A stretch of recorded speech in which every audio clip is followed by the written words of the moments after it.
Hello, welcome to my YouTube channel. Today there will be a new interesting episode that we will summarize the content. Please wait and watch. I look forward to your support. Give me a channel subscription. I sincerely thank you. The protagonist Marge and her friend Homer discuss their experiences with rich people in Springfield who need help the most. Marge is excited about the opportunity to stay at the Yellow Lotus, a 5-star luxury lodge, but Homer is not feeling good about the situation. She mentions that timeshares are not a good investment because they are against the law. Homer offers Marge something more valuable than land, points that she can exchange for a dream trip or other expenses.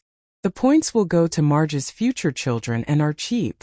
Marge is concerned about saving money on cable, despite her husband's allergy concerns. Marge also mentions that rich and famous people can go on fancy trips, but Marge believes it is more important to be rich or feel rich. Marge is skeptical about the value of the points despite offering Homer a free boombox and shared time. Marge warns Mr. Burns not to bite his heel and reminds him to take care of the dogs.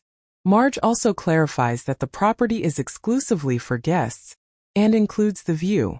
Marge explains that they have 450 million points, but they do not have much money. Marge asks her to stay away from the fridge, as she wants to use the free shampoo. Marge insists on a quiet room, but Marge insists on a fridge. Marge apologizes for not having a drink in a year and tells Julius not to talk about how she told the nurse to finish surgery so he could play golf. Sauna, the protagonist's wife, is grateful for her marriage to a doctor and wishes Marge a nice stay at the Yellow Lotus.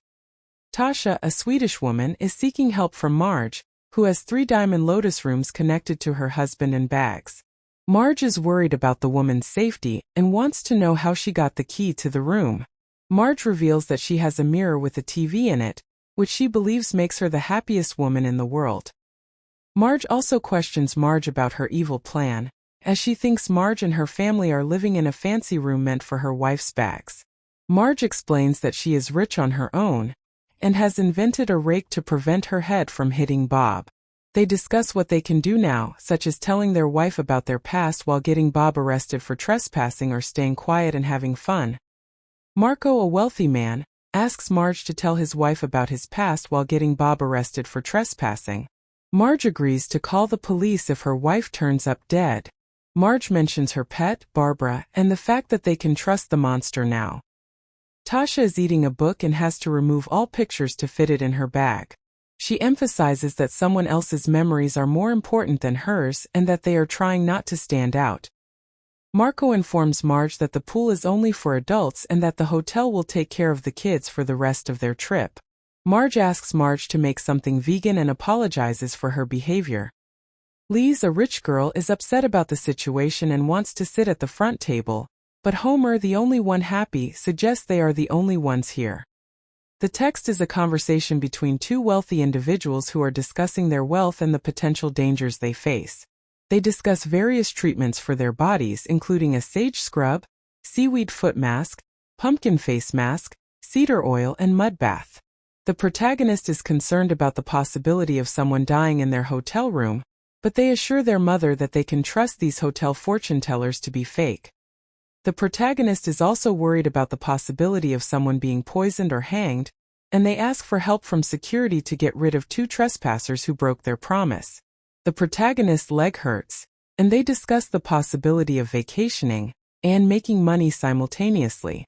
The property they were sold was useless, and the protagonist has ripped off many pregnant women. The protagonist is no longer in the business of selling property and now helps people get out of property scams. The protagonist expresses a desire to avoid doing bad things and having bad luck. They remind themselves not to act too smartly, as it always comes back to haunt them when they make mistakes. The protagonist believes that their wealth is important, but they are rich in the freedom to enjoy a holiday without planning to harm their family and friends. The protagonist is hesitant to sing a song by Gilbert and Sullivan, as she has fast-cycling manic-depressive episodes. She also mentions her best friend, Krusty, who wants to eat lunch together but decides not to this week. The text ends with the mention of a shark, a cute little otter, and the death of Nick Callahan, who used to sell timeshares but is now retired and a crook. The protagonist concludes that when wealthy people behave badly, They feel better about themselves, as seen in Fantasy Island, Glass Onion, and Lord of the Flies. Thank you for watching the video. Hope to see you again in the next videos. If you find it interesting, please give me a like, subscribe to the channel and share. Thanks. See you in the next video.